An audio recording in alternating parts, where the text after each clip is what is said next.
Беше типичен вторник вечер в ресторант «Злато и сребро», един от най-луксозните заведения в София. Кристалните полилеи разливаха меко светлина върху мраморните подове, а тихата класическа музика създаваше атмосфера на изтънченост и спокойствие.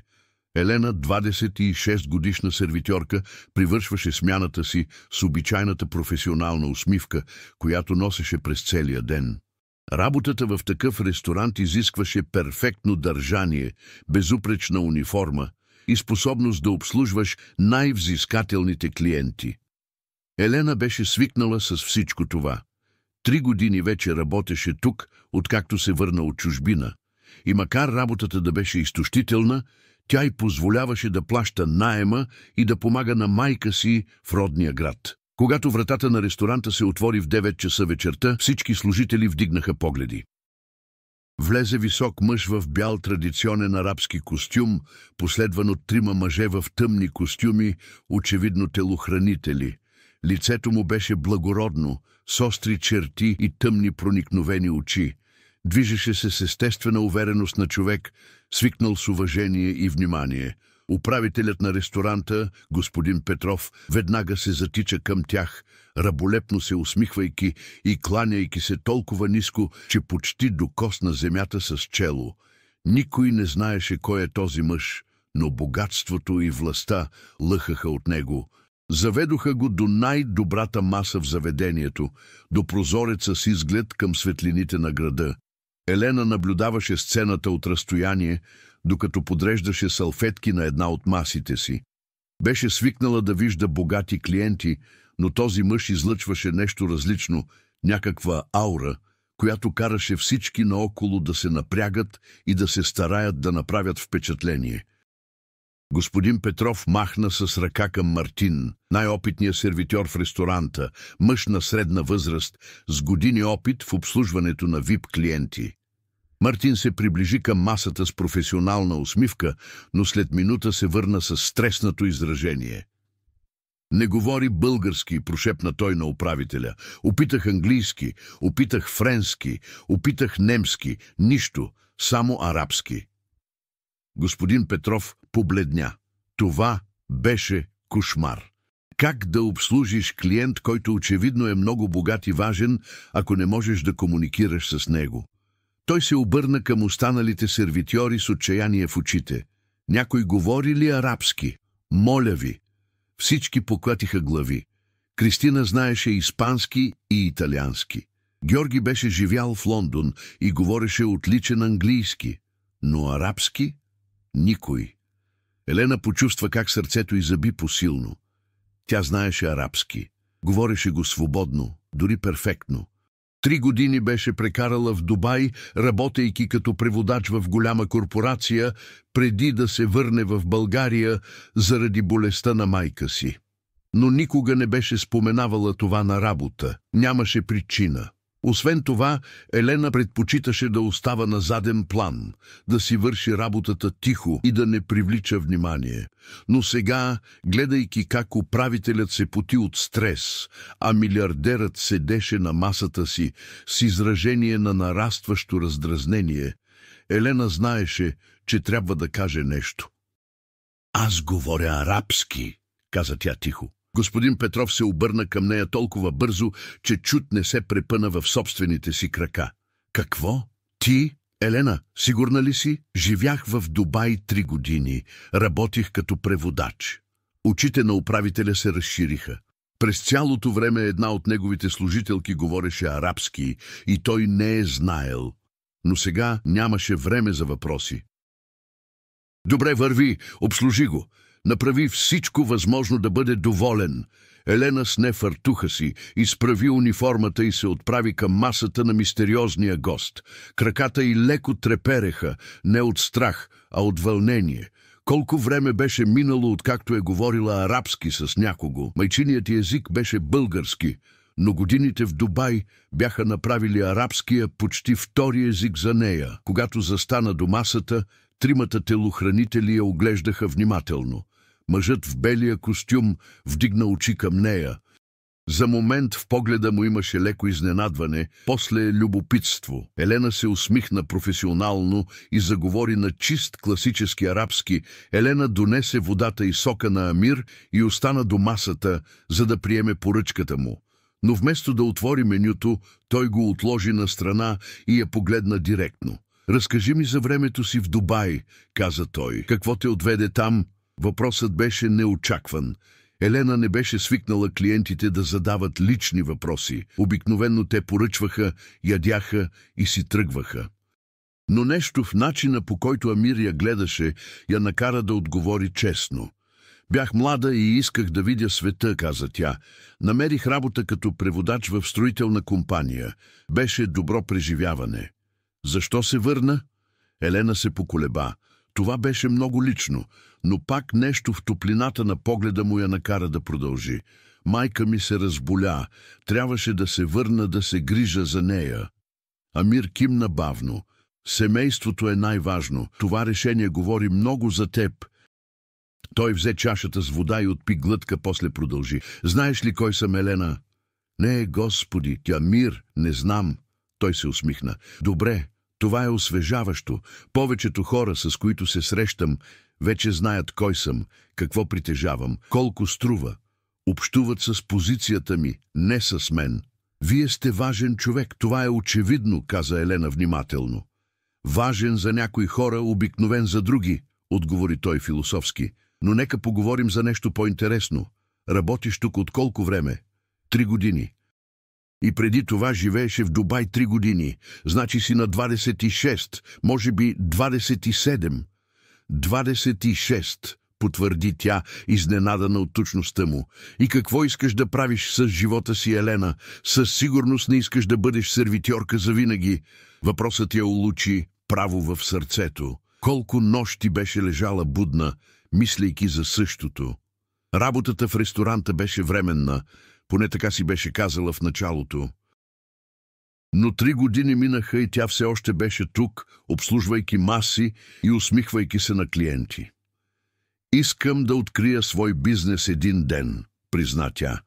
«Може би агенция за преводи или нещо свързано с културния обмен между България и арабския свят. Но за момента трябва да спестя пари и да се грижа за майка си». Амир я изслуша внимателно, после кимна. «Амбициозно и благородно. Харесвам това». Той най-накрая отвори менюто, но вместо да го чете, го подаде на Елена. «Какво препоръчваш?» «Агнешкото ребро с билкови корички е специалитет на шеф Димитров», каза тя. «Също така телешката паржола с трюфелов сос е изключителна. Тогава ще взема и двете, и твоята препоръка за салата. Ракола с пармезан и карамелизирани орехи». «Перфектно!» Елена записа поръчката и щеше да се отдалечи, когато Амир я спря. «Елена, след като донесеш храната, искам да седнеш с мен за малко, ако управителят ти позволи. Разбира се». Тя се стъписа. «Сервитьори не седят с клиенти, особено не с такива VIP гости». Но преди да отговори, Амир добави: «Ще го накарам да ти разреши. Имам нужда от някой, който да ми разкаже за София. И предпочитам да е човек, който знае и двата свята, арабския и българския». Елена кимна бавно. «Ще попитам». Когато се върна в кухнята, господин Петров веднага я грабна за ръката. «Как върви? Доволен ли е? Какво иска?» «Поръча храна», каза Елена, «и иска да поговорим за София. Пита дали мога да седна с него, след като донеса ястията». Очите на управителя се разшириха като чинии. «Да седнеш с него на масата?» «Да». Господин Петров се поколеба само секунда. «Ако той иска това, тогава го направи. Направи всичко, което той иска. Този мъж може да купи целия ресторант, ако пожелае». Елена не беше сигурна дали това беше преувеличение или не, но кимна и се върна към работа. След 20 минути храната беше готова. Елена я поднесе на Амир с обичайната прецизност, подреждайки всяко ястие на точното място. Той я изгледа одобрително. «Сега седни», каза той, показвайки стола срещу себе си. Елена седна, чувствайки се странно и неудобно. Наоколо останалите сервитьори я гледаха с изумление. Никога досега не бяха виждали клиент да покани сервитьор да седне с него. Амир започна да яде и явно остана доволен от храната. След няколко хапки той я погледна. «Разкажи ми за София», каза той. «Какво трябва да видя, докато съм тук?» Елена започна да говори за града, който обичаше. Разказа му за Александър Невски, за Витоша планина, за старите църкви и модерните квартали. Говореше на арабски, а думите течаха леко. Естествено, сякаш никога не беше спирала да използва езика. Амир слушаше внимателно. Понякога задаваше въпроси, понякога се усмихваше на нещо, което тя казваше. Разговорът премина от София към култура, после към изкуство, после към философия. «Четеш ли поезия?» попита той внезапно. «Понякога», призна Елена. «Обичам Ботев и Вапцаров и в Дубай открих Низар Кабани». Очите на Амир светнаха. «Низар Кабани, един от най-великите арабски поети. Какво мислиш за неговата творба?» «Мисля, че пише за любовта по начин, който разбива стереотипи», каза Елена замислено.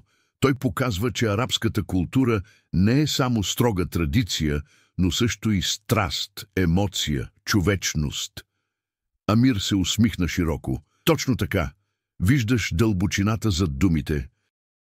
Това е рядко. Часовете минаваха, но на Елена й се стори, че са били само минути. Разговорът с Амир беше толкова различен от всичко, което беше преживявала в ресторанта. Той не я третираше като сервитьорка, а като равна, като някой, чието мнение го интересува. Когато най-накрая Амир довърши храната си, той се отпусна в стола и я погледна сериозно. «Елена, имам предложение за теб». Сърцето на Елена заби по-силно. «Предложение? Какво предложение можеше да има един милиардер за нея? Нуждая се от преводач», каза Амир бавно. «Имам срещи тук в София през следващите 3 дни. След това отивам в Истанбул, после в Дубай. Търся някой, който говори перфектен арабски и български, някой, който разбира и двете култури». Той направи пауза, после продължи. «Но не търся просто преводач. Търся човек с интелигентност, с разбиране, с интегритет. Тази вечер видях всички тези качества в теб». Елена не знаеше какво да каже. Беше напълно шокирана. «Заплатата ще бъде $50 000 за 3 месеца», продължи Амир. «Всички разходи платени. Ще пътуваш с мен и екипа ми. След 3 месеца, ако решиш да продължиш, ще обсъдим постоянна позиция». $50 000. Елена едва можеше да диша. Това беше повече пари, отколкото печелеше за 2 години в ресторанта. С такива пари можеше да плати всички сметки на майка си, да й осигури най-добрата грижа, дори да започне спестяване за собствения си бизнес. Но... «Амир», каза тя бавно, «аз съм поостена, наистина съм, но майка ми, не мога да я оставя сама за 3 месеца». Амир кимна, сякаш беше очаквал този отговор. «Твоята майка ще получи най-добрата грижа, докато ти си с мен», каза той. «Ще наема частна медицинска сестра, която да я посещава всеки ден. Ще плащам всички медицински разходи. Ще може да ти се обажда по всяко време». Елена го гледаше с широко отворени очи. Той беше помислил за всичко. «Защо?» попита тя тихо. «Защо аз? Със сигурност има професионални преводачи с много повече опит». «Има», призна Амир, «но те виждат само работата. Ти виждаш хората. Това е рядко качество, Елена, и ценно». Той се изправи и завади визитна картичка от джоба си.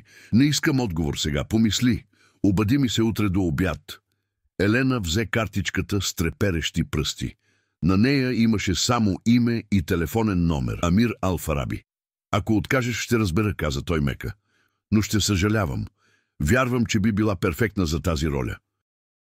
Той извика телохранителите си с жест и се приготви да напусне, но преди да излезе, се обърна последно към Елена. «Благодаря ти за вечерта, Елена.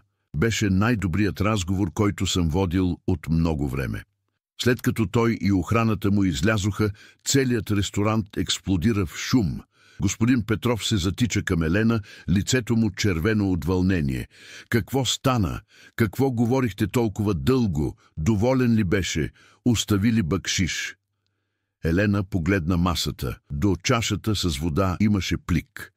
Тя го отвори и очите й се разшириха. Вътре имаше 2000 лева в банкноти. «Боже мой!» прошепна управителят. «Той е наистина важен човек, нали?» Елена не отговори. Главата й се въртеше от всичко, което се беше случило през последния час. Предложението на Амир звучеше като сън, но беше реално. Визитната картичка в ръката й го доказваше. Тази нощ Елена почти не спа. Лежеше в леглото си в малкия апартамент, гледайки тавана и мислейки: 3 месеца, 50 000 долара. Възможност да види света отново, да използва таланта си, да работи за някой, който очевидно я уважаваше. Но майка и... На следващата сутрин Елена посети майка си в малката къща в предградието, където беше родена и израсла. Майката й, жена на 58 години с сиви коси и умни очи, веднага разбра, че нещо се беше случило. «Разкажи ми», каза тя просто. Елена й разказа всичко. За Амир, за предложението, за парите, за възможността и за страховете си. Майката й слуша внимателно, после взе ръката на дъщеря си. «Елена, моето момиче», каза тя нежно, «ти се грижиш за мен 3 години. 3 години жертваш мечтите си за мен. Мисли ли, че не знам това?» «Мамо, не, слушай ме. Аз съм добре. Състоянието ми е стабилно. Имам съседи, имам приятели. Ще се справя 3 месеца. Но ти имаш шанс за нещо специално. Не го отказвай заради мен». Елена почувства как сълзи бликат в очите й. «Но какво, ако ти се влоши? Какво, ако имаш нужда от мен? Тогава ще ми се обадиш и ще дойдеш. Просто ми обещай, че ще ми се обаждаш често и че ще използваш тази възможност до край». Елена прегърна майка си силно. След всички жертви, които беше направила, майка й все още мислеше първо за нея. «Обещавам», прошепна тя. На обяд Елена набра номера на Амир. Той вдигна след второто звънене. «Елена», каза той, и тя можеше да почувства усмивката в гласа му. «Реших ли?» «Приемам», каза тя. «Кога искаш да започна?» «Утре сутрин. Ще изпратя кола да те вземе в 8 часа. Донеси паспорта си и основни неща. Всичко друго, от което имаш нужда, ще осигурим». «Добре, Елена?» «Да. Благодаря ти. Няма да съжаляваш». Докато затваряше телефона, Елена почувства как страхът и вълнението се бореха в нея. Животът й се беше променил за една вечер. Обикновена сервитьорка беше станала лична преводачка на милиардер. Не знаеше какво я чакаше напред. Но за първи път от много време се чувстваше жива, готова за приключение.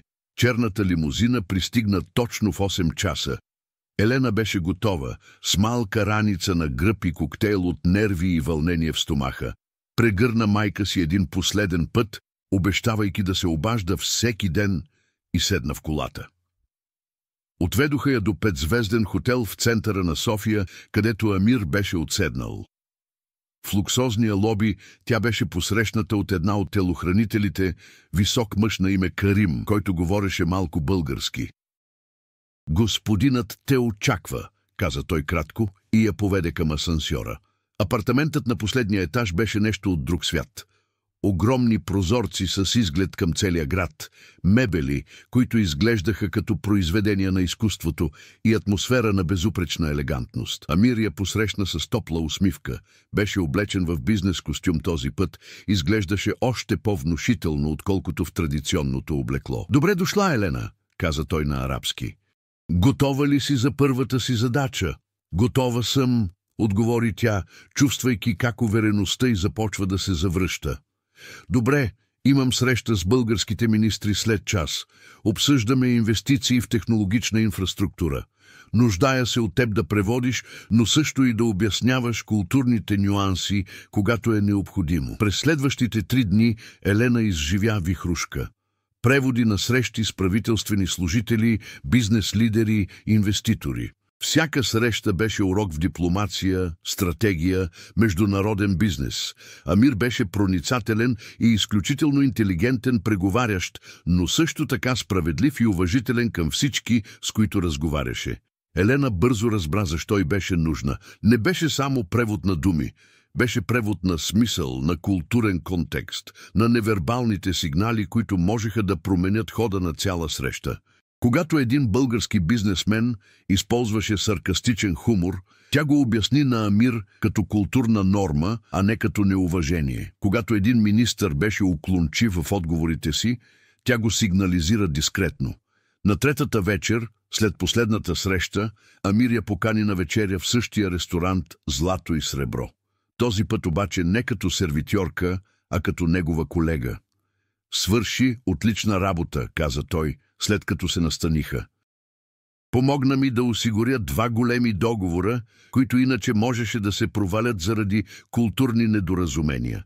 «Благодаря», отговори Елена, усещайки гордостта да я изпълва. «Утре заминаваме за Истанбул», продължи Амир. «След това Дубай. Ще стане по-интензивно. Сигурна ли си, че си готова?» «Напълно сигурна», каза тя без колебание. Следващите седмици бяха като сън. Истанбул със своите джамии и древна история. Дубай с блестящите небостъргачи и познатите места, които Елена беше обикнала преди години. Срещи с шейхове, бизнес-магнати, дипломати. Всяка вечер Елена се обаждаше на майка си, разказваше и за приключенията си, слушаше как майка й също се справя добре с помощта на медицинската сестра, която Амир беше наел. Но нещо друго също се случваше. Между Елена и Амир се развиваше истинска връзка. Не е романтична, поне не в началото, а нещо по-дълбоко. Взаимно уважение, интелектуална връзка, разбиране, което надхвърляше културните различия. Една вечер в Дубай, след особено трудна среща, Амир я покани да се разходят по плажа. Слънцето залязваше, боядисвайки небето в оранжево и розово. «Знаеш ли защо наистина те наех, Елена?» попита той внезапно. «Защото говоря арабски», опита тя. Той поклати глава. «Защото в ресторанта тази нощ ти говори с мен като с човек, не като с милиардер. Не се опита да ме впечатлиш, да се раболепстваш, да ми се харесаш. Просто беше себе си, искрена, интелигентна, грижовна». Той спря и я погледна директно. «Прекарах живота си в свят, където всички искат нещо от мен. Пари, власт, връзки, но ти искаше само да свършиш работата си добре. Това е рядко». Елена почувства как нещо се стяга в гърдите й. «Ти също си различен, Амир», каза тя тихо. «Можеше да третираш всички като слуги, но не правиш това. Слушаш, уважаваш, цениш». Той се усмихна. «Може би за това се разбираме толкова добре. 3 месеца минаха като миг». Когато дойде времето да се върне в България, Амир направи ново предложение. Постоянна позиция като негов главен културен съветник и преводач. Заплата, която й позволяваше не само да се грижи за майка си, но и да осъществи мечтата си за собствен бизнес. Елена прие без колебание. Години по-късно, когато Елена седеше в офиса на собствената си агенция за културен обмен, един от най-успешните бизнеси за преводи и консултации между България и арабския свят, тя често си спомняше за онази вечер в ресторанта. Вечерта, когато един непознат милиардер беше влязъл в живота й и всичко се беше променило. Не заради парите, не заради луксоза или пътуванията, а заради урока, който той беше преподал без да иска. Истинската стойност не се крие в богатство или статус, а в уважението, интелигентността и начина, по който третираш другите хора. Амир все още беше неин клиент, но също и приятел. Понякога, когато идваше в София, те вечеряха заедно в Злато и сребро, където всичко беше започнало.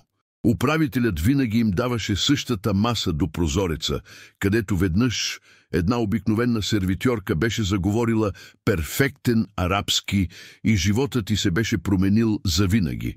Защото понякога един единствен момент, една единствена случка, един разговор на правилния език в правилното време може да отвори врати, за които никога не си мислил, че съществуват.